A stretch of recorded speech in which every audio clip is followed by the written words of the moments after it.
महात्मा उपासक डॉक्टर सोहनराज तातेड़ पुनरुत्थान और आत्मविज्ञान के बाद अब ला रहे हैं सनातन सत्य, जैसी दृष्टि वैसी सृष्टि, कुदरत, कुदरती रचना एवं कुदरत के कानून से शाश्वत सुख की प्राप्ति।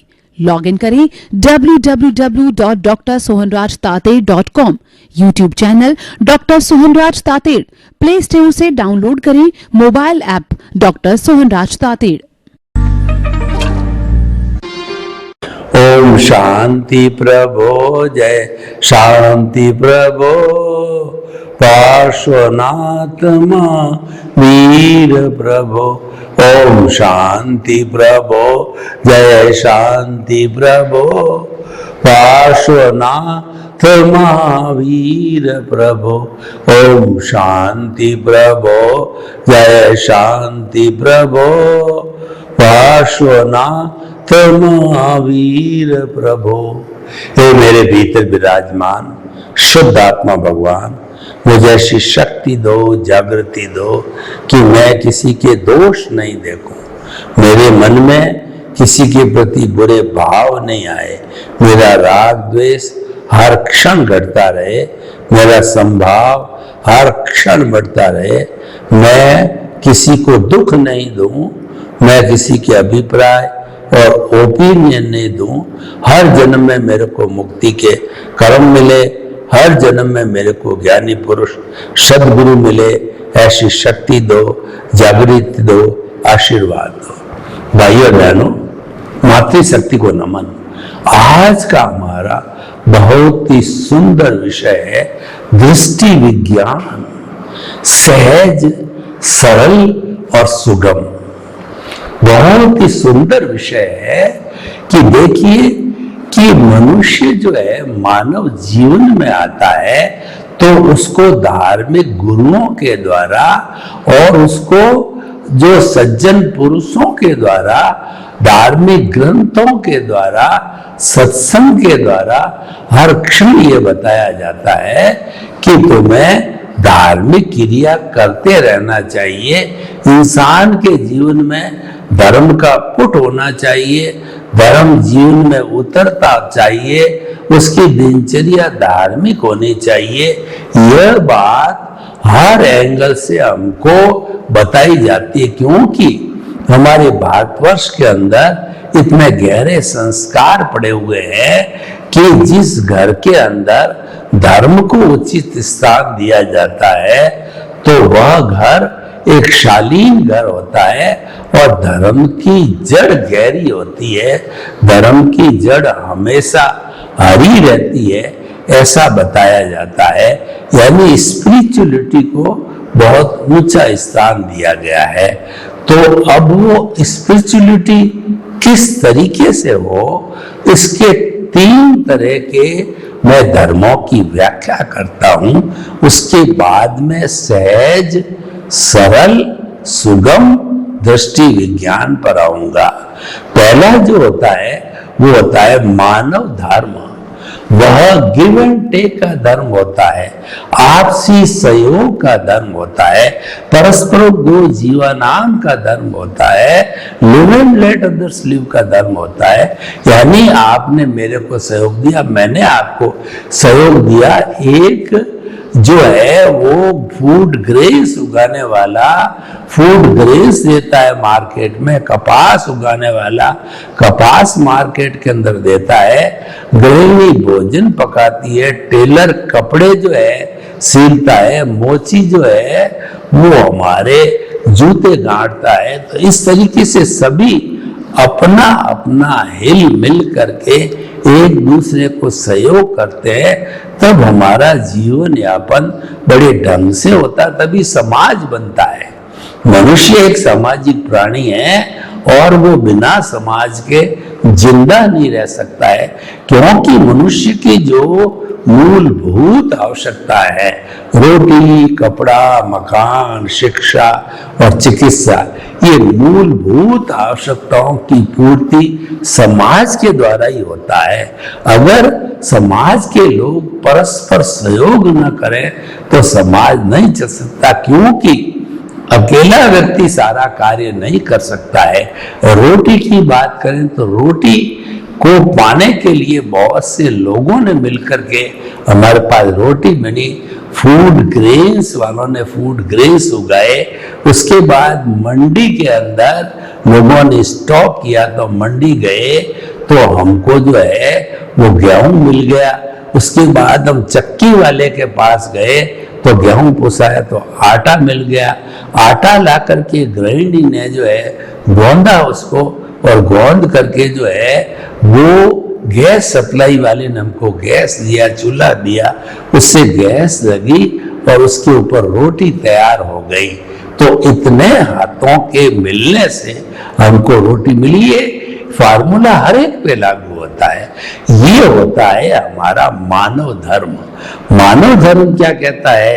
One world, one sky, one god, और जो है one earth and one religion. What is that religion? That is the मानव धर्म, ह्यूमैनिटी। वो हमारा मेन रिलीजन हो गया। तो ये तो मानव धर्म हो गया। दूसरा होता है एक धर्म हमको जो है हमारे जन्म के साथ मिलता है, उसको कुल के साथ मिलता है, उसको हम कुल धर्म कहते हैं। हर प्राणी मां के पेट से जन्म लेता है, किसी परिवार में जन्म लेता है, उस परिवार का जो धर्म होता है वह कुल धर्म कहलाता है। तो वह कुल, जैसे कि आज वर्ल्ड के अंदर 8 बड़े धर्म हैं, हिंदुज्म, बुद्धिज्म, सिखिज्म, क्रिश्चियनिटी, इस्लाम, जुडाइज्म और जो जोरास्ट्रियन। और छोटे मोटे धर्मों की बात करें तो वो कुल धर्म 360-65 आज भी है, भगवान महावीर के समय भी थे। तो ये सारे कुल धर्म कहलाते हैं। कुल धर्म के अंदर मुख्य बात क्या होती है? कुल धर्म में एक फॉर्मेट होता है। देखिए, किसी चीज का जब फॉर्मेट बनता है तो उसी सिस्टम के अंदर फॉर्मेट, एक बाउंड्री होती है, उस सिस्टम के अंदर ही हम वर्क करते हैं, सिस्टम के बाहर हम नहीं जाते हैं। तो कुल धर्म में क्या होता है? एक ईश्वर होता है, एक मंदिर होता है, एक मंत्र होता है, एक उपासना पद्धति होती है, एक क्रिया कांड का तरीका होता है, एक संप्रदाय होता है, एक संप्रदाय के अनुयायी होते हैं, एक शास्त्र होता है, और जो है ये पूरा सिस्टम जो है इस तरीके से चीजों का अलग अलग ये फॉर्मेट पूरे 360-65 तरह के कुल धर्म पे लागू होता है। ये फॉर्मेट होता है, उसमें क्या बताया जाता है कि मन, वचन, काया जो है इनको शुद्ध किया जाए, सृष्टि को बदला जाए, और मन, वचन, काया की शुभ प्रवृत्ति के साथ के अंदर पुण्य का बंध होता है। हर धार्मिक क्रिया से पुण्य का बंध होता है। जो मन, वचन से काया क्रिया की जाती है उससे पुण्य का बंध होता है, और वो पुण्य जो है हमको मनुष्य गति और देव गति के अंदर घुमाता है। जो घुमाता है वो संसार है। हमें तो संसार से बाहर निकलना है, लेकिन ये तो पुनः जो है हमको घुमा दिया। देखिए, सोने की बेड़ी और लोहे की बेड़ी, बेड़ी तो बेड़ी होती है। तो ये पुण्य और पाप है। अगर हम मोक्ष की दृष्टि से देखें, अगर शाश्वत सुख की दृष्टि से देखें, तो दोनों बेड़ियों को काटना पड़ेगा। एक बहुत बड़ा वीआईपी जो है और वह जेल के अंदर है, तो उसको सोने की बेड़ी पहनाई जाती, यानी किसी कमरे में नजरबंद किया जाता। एक सामान्य व्यक्ति होता है, उसको काल कोठरी में डाला जाता है।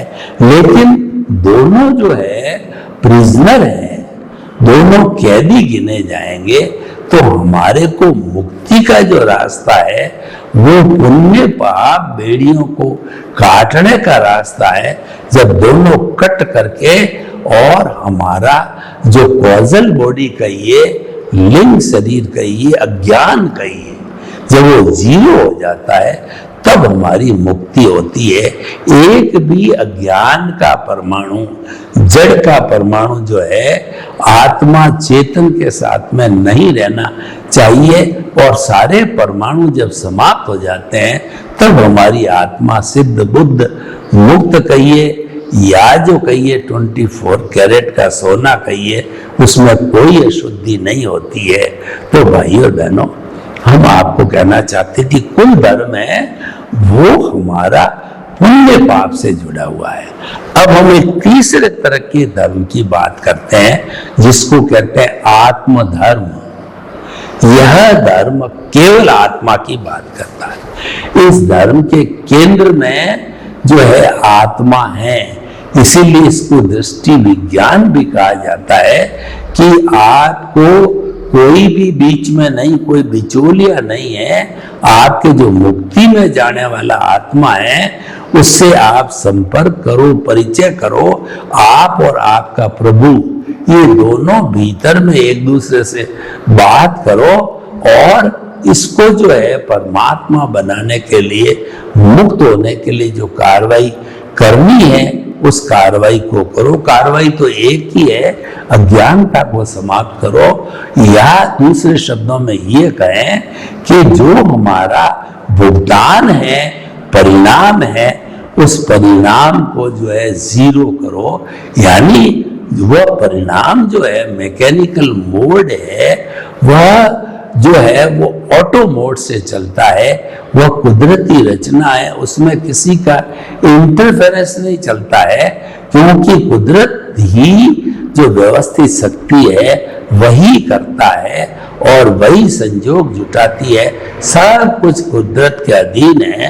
कर्मों के लिए भी कहा गया है, कर्म जो है वो हमारे, कहना चाहिए कर्म जो है वो हमारे जो है वो आत्मा के की भुगतान के अधीन होते हैं। तो वो जो है कर्म जैसे होते हैं, बुद्धि भी कर्मानुसारिणी हो जाती है, कर्मों के अनुरूप बन जाती है। तो हम ये बात कहना चाहते हैं कि ये हमारा जो दृष्टि विज्ञान इससे निकला है।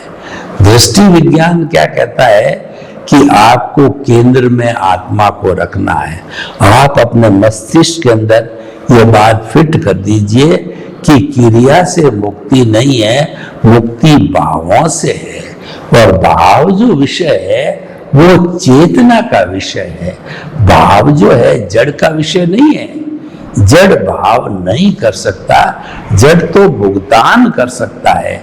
जो कुछ भी लेकर के आया है उसका अच्छा या बुरा भुगतान हो सकता है, पुण्य पाप के रूप में हो सकता है, सुख दुख के रूप में होता है, और जो भाव पक्ष है वो लाइव पार्ट होता है और वह हमारी आत्मा का विषय होता है। तो हम दृष्टि विज्ञान की बात ये करना चाहते हैं कि आपके अपने समझ को खुला करना, जिसको कहते हैं दर्शन। दर्शन का अर्थ होता है समझ को खुला करना। आपके मस्तिष्क के अंदर जो ज्ञानावरणीय, दर्शनावरणीय, मोहनीय और आयुष्य जो है, चार घाती कर्म है, इन घाती कर्मों को जो कि कैरी फॉरवर्ड होते हैं, इनको समाप्त करने का तरीका आना चाहिए। तो उन घाती कर्म में जो घाती कर्म के अंदर जो ज्ञानावरणीय है, यानी मिथ्या ज्ञान जो हमको भटकाता है, मिथ्या दर्शन भटकाता है, और मौनीय कर्म की अनंतानुबंधी जो शाखा है वो हमारा कर्म बंधन करवाती है। और अंतराय कर्म तो बेचारा ये तीनों टूट जाते हैं, तो अंतराय कर्म का कोई अलग से जो अस्तित्व नहीं है। तीनों के टूटने के साथ में अंतराय ऑटोमेटिकली टूट जाती है। ये तीनों रहते हैं तो वह एक तरह की अंतराय होती है। तो मोहनीय कर्म जो राजा है, तो उसको जो है तोड़ने का या नियंत्रण करने का सबसे बड़ा जो आधार है वो है नो ऑनरशिप नो डूअरशिप। हम अपने आप को कर्ता नहीं समझें, हम अपने आप को दुनिया के हर प्राणी को निमित्त समझें। मैं अकर्ता हूं, मैं तो निमित्त हूं। और जब निमित्त समझना चालू करते हैं तो उसका फलित यह होता है कि दुनिया के हर प्राणी को निमित्त के साथ साथ में निर्दोष मानना पड़ेगा, क्योंकि कोई भी प्राणी निमित्त बन के आया है वह निर्दोष है। वो स्वयं अपनी मर्जी से नहीं आया, उसको आपने बुलाया है। आपको तो पता नहीं है, पूर्व जन्म में आप नहीं थे, तो वो कुदरत को सब मालूम है। कुदरत ने उसको बुलाया है और कुदरत जो है वो संजोग जुटाएगी और संजोग जुटा करके उस व्यक्ति के माध्यम से आपके कर्मों का भुगतान कराएगी। तो आप तो जो संजोग जुटा करके जो व्यक्ति आया है, यानी आपके जो है वो जैसा जैसा आपका उपादान है उसी तरीके से वो निमित्त बन के आया है। तो आपको ये सोचना चाहिए कि वो तो मेरा हितैषी है, वो मुझे एनओसी देने के लिए आया है, वो मेरे कर्मों का नाश कराने के लिए आया है। और जो वो इस तरीके से एनओसी देगा और सभी लोग जिनको कि मैंने कष्ट पहुंचाया है वो सारे एनओसी दे देंगे, तभी मैं मुक्ति को जा सकता हूं। तो इसलिए भाइयों बहनों, ये मान के चलना चाहिए कि कोई भी व्यक्ति, कोई कार्य अकारण नहीं होता है। हर एक जो है वस्तु का जो है कारण होता है, कारण से कार्य होता है। Without the cause there is no effect at all. तो कारण से कार्य होता है। तो इस तरीके से हम जो है ये हमारा सारा करने लग जाते हैं। तो भाइयों बहनों, मैं दृष्टि विज्ञान की बात कर रहा था। ज्ञानावर्णीय, दर्शनावर्णीय और मोहनीय का हमने देखा कि हमने जो है मैं और मेरा का त्याग किया, तो द्रव्य कर्म, भाव कर्म, नौ कर्म, मन वचन काया तथा मेरे नाम की सब माया प्रकट ज्ञानी पुरुष के सूचरणों में समर्पित करता हूं। हमने जब समर्पण का भाव किया तो ज्ञानी ने जो है वो अपने शुभ कर्मों से, यानी पुण्योदय से, हमारे पुण्योदय से, अपने निमित्त से, हमारे निमित्त से जो है वह हमारे को ज्ञान प्रेषित किया। और ज्ञान प्रेषित करके हमको कह दिया कि मैंने जुदापन की जागृति कर दी है, पुरुष को अलग कर दिया, प्रकृति को अलग कर दिया। अब आप इसको जीवन भर जो है प्रकृति को कुदरती रचना मानते रहो। कभी भी ये एक दूसरे से जुड़ने नहीं चाहिए कि अगर ये अलग रहेंगे तो ये मुक्ति का मार्ग है। तो ये हमको जो है बता दिया गया है। अब देखिए, कुदरत को अलग रखने का क्या अर्थ है, ये बात हमारे भीतर समझ में आनी चाहिए। उसका नाम दृष्टि विज्ञान है। दृष्टि विज्ञान का अर्थ है कि हमारी दृष्टि में सम्यक ज्ञान, सम्यक दर्शन फिट हो जाना चाहिए। सम्यक ज्ञान क्या है? ये सोहन राज रूपी मन वचन काया रूपी ये पुतला है, ये मेरा नहीं है। सम्यक दर्शन क्या है? इस पुतले को संचालन करने वाला मैं नहीं हूं। मुझे ये चिंतन नहीं करना चाहिए कि ये घर मेरा है, ये संपत्ति मेरी है, ये परिवार मेरा है और मैं किसी का बेटा हूँ, किसी का बाप हूँ, किसी का दादा हूँ। इस तरीके से मैं चिंतन नहीं करके, और हमको तो है वो ये सारी जो कार्रवाई जो है वो दृष्टि विज्ञान के अनुरूप करनी है। भीतर हमारी दृष्टि को प्रबल करना है और ये दृष्टि जो है प्रबल होकर के और हमको सिद्ध बुद्ध मुक्त बनाएगी। तो ये हमारा दृष्टि विज्ञान है। यह दृष्टि विज्ञान जो है हम रॉन्ग बिलीफ को समाप्त करके आपको राइट बिलीफ देते हैं। और रॉन्ग बिलीफ है वो मिथ्या ज्ञान है और मिथ्या दर्शन है। उसका करेक्शन दे करके हम आपको मिथ्या ज्ञान, मिथ्या दर्शन देते हैं। तो उससे जो है वो मिथ्या ज्ञान, मिथ्या दर्शन को हटा करके सम्यक ज्ञान, सम्यक दर्शन देते हैं और आपको ये बताते हैं। अब इसको आर्ट ऑफ द विजन में फिट करके और इसका डेवलपमेंट करते रहो तो इसके डेवलपमेंट से जो आपका पिछले जन्म का ज्ञान दर्शन है, वर्तमान का ज्ञान दर्शन है, और उसके साथ साथ के अंदर जो आपका इंटरेस्ट है और आपका जो है वो इंटरेस्ट के साथ साथ के अंदर आपका जो है वो इंटेंशन है, इन सब चीजों को मिल करके हमारा लाइफ बनता है। रोज अगर आप हमारा जो कुछ भी भुगतान चल रहा है उसके साथ जुड़ते नहीं हो और उसको विचारों को बाईपास करते रहते हो, तो ऐसी स्थिति में आपके कोई कर्मों का बंध नहीं होता है, और जो है वह धीरे धीरे जो है वो सारे हमारी बर्फ की शिला की तरह डिस्चार्ज है, वो पिघलते रहते हैं। चार्ज नया हुआ नहीं और डिस्चार्ज पिघलता गया, तो कुछ ही जन्मों के अंदर हमारा अज्ञान है वो जीरो हो जाता है। यानी कि हमको खुद की जो है पहचान करनी है, और इस पहचान को करते करते जब हमारा प्रतीति जागृति और अनुभव, प्रतीति कहते हैं कि हमारे को ज्ञानी पुरुष ने या सदगुरु ने जब ज्ञान दिया, उस वक्त जो है 100% जो है यह हमारे भीतर एक आशय कहिए, ये हमारे भीतर जो एक श्रद्धा कहिए वो बिठा दी है कि तुम जो है वो शुद्ध आत्मा हो, मन वचन काया से मुक्त, ऐसा मैं शुद्ध आत्मा हूँ। मन वचन काया कुदरत की रचना, और मन वचन काया तथा उससे जुड़ी हुई हर अवस्था मात्र कुदरती रचना है। अवस्था को जो हमने माना वो अवस्था तो जो है समाप्त होने वाली है, आने वाली है, जाने वाली है, और वो अवस्था समाप्त हो जाएगी।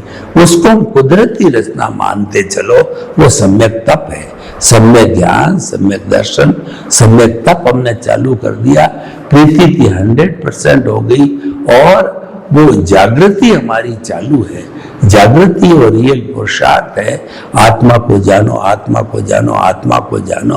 ये रियल पुरुषार्थ करते करते जागृति बन जाती है, तो फिर जो है वो जागृति बनने के बाद के अंदर हमारे सम्यक ज्ञान, सम्यक दर्शन हमारा हो गया, और फिर हमने जो है आर्ट ऑफ द विजन को चेक किया, तो फिर हम आगे से आगे बढ़ते जाते हैं। तो भाइयों और बहनों, हम आपको ये बताना चाहते हैं कि जो है हमें जो है वो सारा जीवन जो है वो जैसा कि आज का विषय है उसके अनुरूप जो है हमें वो सारे जीवन को, यानी दृष्टि विज्ञान है वो सहज, सरल और सुगम है।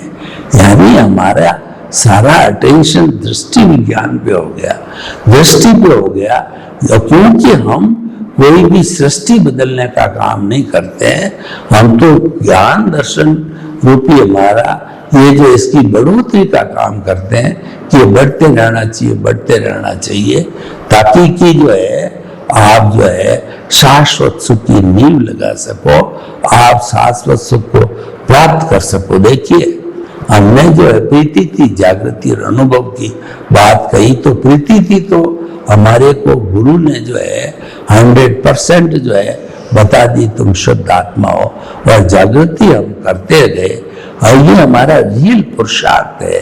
तो जागृति के अंदर हम या तो बोल के करते हैं या मानसिक रूप से करते हैं या हम अजपा जप करते हैं, यानी भीतर एक टेप चलनी चाहिए कि मैं शुद्ध आत्मा हूँ, मैं शुद्ध आत्मा हूँ, मैं श्वास भरा, मैं, और श्वास के साथ पेट फूलना चाहिए, और सांस सिकुड़ा जब हमने अंदर की हवा को निकाला उसके साथ बोलना चाहिए मैं शुद्ध आत्मा हूँ। तो मैं शुद्ध आत्मा हूँ, मैं शुद्ध आत्मा हूँ, मैं शुद्ध आत्मा हूँ, हमारे ये स्लोगन भीतर चलते रहना चाहिए। जब ये भीतर चलता रहता है तब फिर हमारे अध्यात्म का विकास होता है, और ऐसी स्थिति के अंदर जो हमारा कहना चाहिए सम्यक ज्ञान, सम्यक दर्शन का डेवलपमेंट होता रहता है। तो भाइयों और बहनों, हम आपको बताना चाह रहे थे कि दृष्टि विज्ञान है, ये सहज है, सरल है और सुगम है। इसको तो खाली समझना है और समझ करके इसकी एप्लीकेशन करते रहेंगे तो ये सम्यक तप कहलाएगा। जब सम्यक तप जो है बराबर उन्नति करता रहेगा तो सम्यक तप की उन्नति करने के बाद के अंदर धीरे धीरे हमको हमारे प्रभु से, भगवान से, ईश्वर से स्पर्श होगा, हमारा उसकी अनुभूति चालू होगी। और वो अनुभूति जो है वो अनुभव के रूप के अंदर हमारे जो है वो केंद्र में है। तो हम जो है इस अनुभूति को आगे बढ़ाते रहेंगे, बढ़ाते रहेंगे, बढ़ाते रहेंगे। जब ये अनुभूति 360 डिग्री तक पहुंच जाती है तो हमारा जो है सम्यक तप प्रकट होता है, यानी हमारा जो है शरीर के अंदर जो है वो सहयोग करने वाला और हमारा दृष्टि विज्ञान को सहयोग करने वाला सम्यक तप मिलता है। तो भाइयों बहनों, हम आपको बताना चाहते हैं कि सम्यक ज्ञान, सम्यक दर्शन और सम्यक तप रूपी जो है हमारा ये जो कुदरती रचना देखने का है, तीनों मिलते हैं, मिल करके और ईश्वर करे वह 1 जन्म, 2 जन्म, 4 जन्मों के अंदर वो स्थिति आती है। क्योंकि हमारा डिस्चार्ज तो चल रहा है, चार्जिंग नया नहीं हो रहा है, वहां सिर्फ जो है हम शुद्ध आत्मा का प्रयोग कर रहे हैं। तो ऐसी स्थिति के अंदर वह थोड़े समय बाद में हमारा जो सिद्ध बुद्ध आत्मा का रूप जो है प्राप्त हो जाता है। तो भाइयों बहनों, हम आपको ये बताना चाहते हैं कि आज का जो विषय है वो बड़ा सुंदर विषय है कि इस विषय की प्राप्ति करके और इंसान को खूब गहरे में उतरना चाहिए। जब व्यक्ति गहरे में उतर करके स्पर्श कर लेता है, अपने अस्तित्व का स्पर्श मालूम हो जाता है, तो धीरे धीरे उस स्पर्श के साथ में जो है आपका अनुभव बढ़ के केवल दर्शन होता है। सर्वे भवन्तु सुखिनः, सर्वे सन्तु निरामया, लोग के सब जीवों को सुख मिले, शांति मिले, आनंद मिले, प्रेम मिले, सौहार्द मिले, आपके प्रति मंगल भाव। ओम शांति। महात्मा उपासक डॉक्टर सोहनराज तातेड़ पुनरुत्थान और आत्मविज्ञान के बाद अब ला रहे हैं सनातन सत्य, जैसी दृष्टि वैसी सृष्टि, कुदरत, कुदरती रचना एवं कुदरत के कानून से शाश्वत सुख की प्राप्ति। लॉग इन करें www.drsohanrajtated.com, YouTube channel doctor Sohanraj Tated, play store से डाउनलोड करें mobile app doctor Sohanraj Tated.